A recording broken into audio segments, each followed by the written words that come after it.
Andrea et Juan profitaient d'une merveilleuse lune de miel sur les plages paradisiaques du Vietnam. Ils étaient logés dans un complexe touristique des plus exclusifs, avec des plages de sable blanc, des eaux cristallines et à quelques mètres de la jungle. C'était l'un des rares luxes qu'ils avaient pu s'offrir lors de la célébration de leur mariage, car en ces temps de crise, plus que jamais, ils devaient essayer d'économiser ou les dépenses du mariage pouvaient monter en flèche. Mais ses parents avaient insisté et avaient assumé plus de la moitié du prix du voyage, alors Juan et Andrea se sont aventurés à réaliser leur rêve de voyager en Asie et de profiter des meilleures vacances de leur vie. Les jours passaient à toute allure, comme cela arrive toujours quand on s'amuse, et ils n'auraient pas pu imaginer une meilleure destination. Ils vivaient comme un roi sans rien avoir à payer. Le bracelet qu'ils avaient contracté avec le pack hébergement leur donnait le droit de manger, de boire et d'entrer dans tous les clubs de manière totalement gratuite.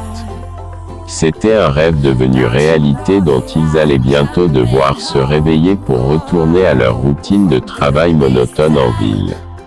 Avec seulement 2 jours pour revenir, ils se sont liés d'amitié avec un guide local qui leur a promis de les emmener à une cascade que peu de touristes ont appris à connaître. Le trajet n'était pas très long mais ils devaient entrer dans la jungle à pied, une marche d'une vingtaine de minutes à travers la jungle luxuriante.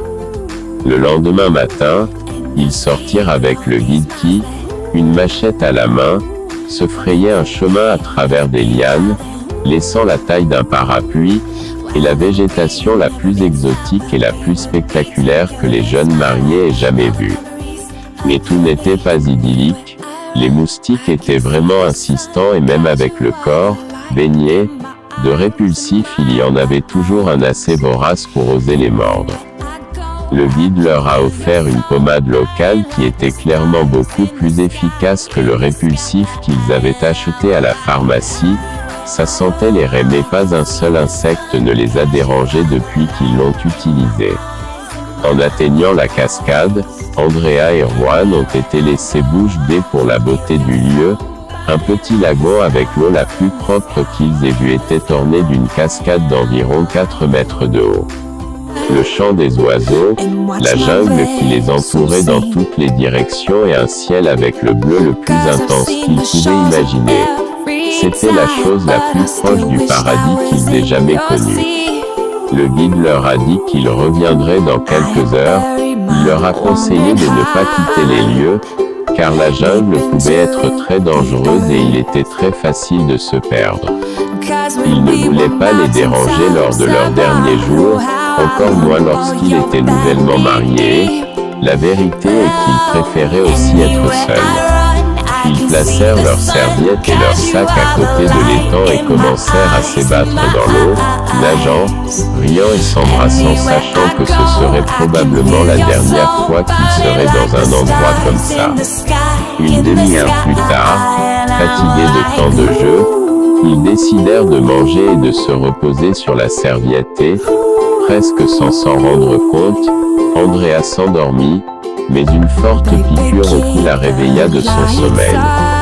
D'une gifle, elle écarta un insecte noir qui se glissa rapidement dans la végétation sans que la femme ait eu le temps de voir ce que c'était.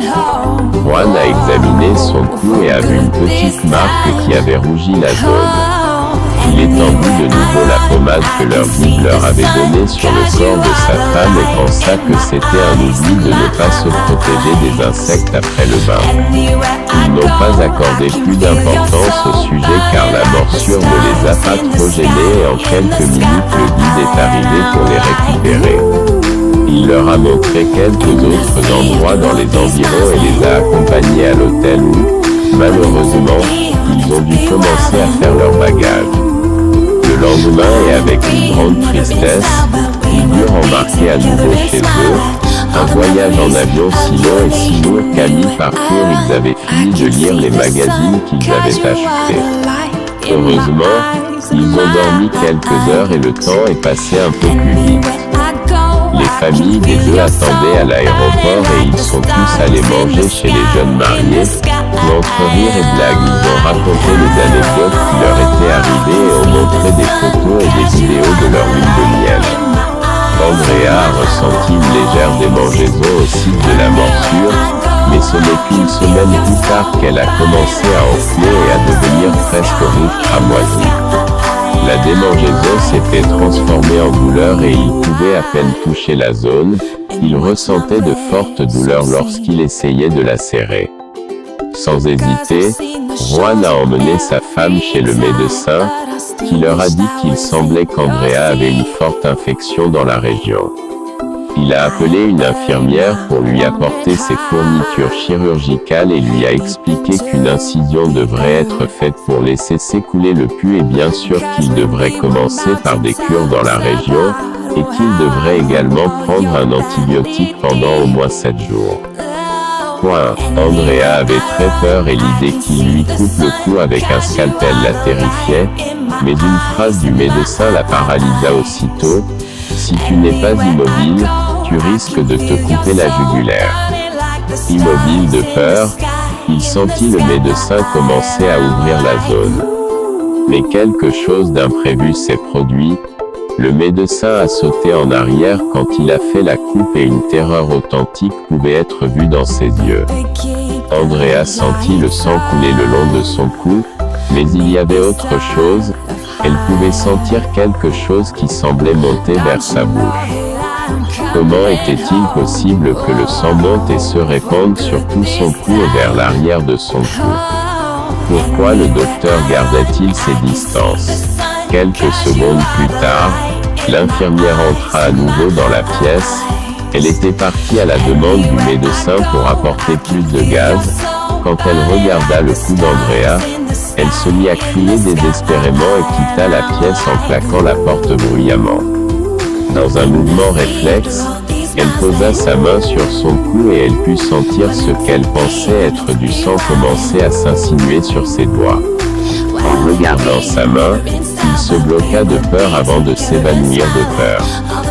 Des dizaines de petites araignées tachées de sang et de pus se déplaçaient désespérément entre ses doigts et beaucoup d'autres tentaient de s'échapper par le trou nouvellement ouvert dans son cou. La piqûre.